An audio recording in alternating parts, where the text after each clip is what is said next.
Fintech companies, no doubt, have been quite innovative to have invested in the necessary technologies that has led to the increased adoption of e-banking.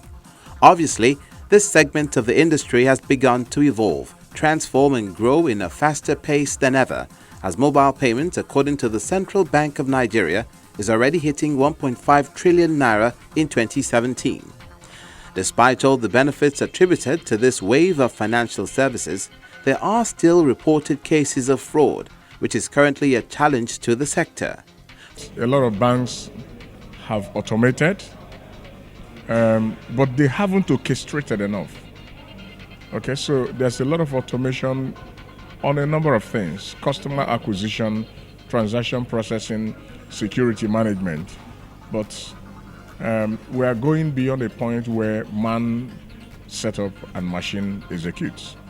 We're now going to the next level of controlling, putting some controls in place and creating some visibility in how response to security threats can be better managed.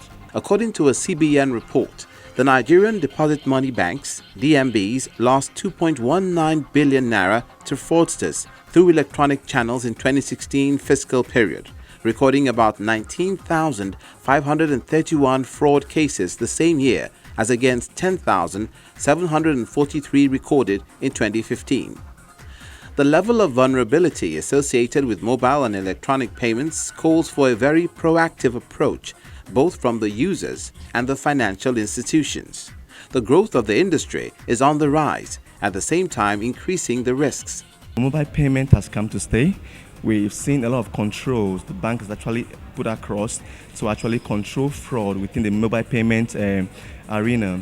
But what we see is that some of these controls are not tuned to user behaviors. For example, as a bank customers, I'm supposed to have a token and probably a PIN to actually have a secure transaction. But then, as an individual, I could also hand my PIN over to a third party. I could forget my token.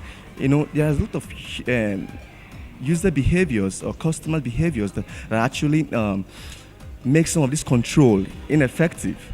So what I see here is that the banks actually have to look at more proactive solutions, that can actually control some of this fraud, taking into consideration the human factor as regards to security controls. Cognitive Security provides effective tools that will allow the financial service industry in Nigeria to better protect their data while improving the overall security of the industry.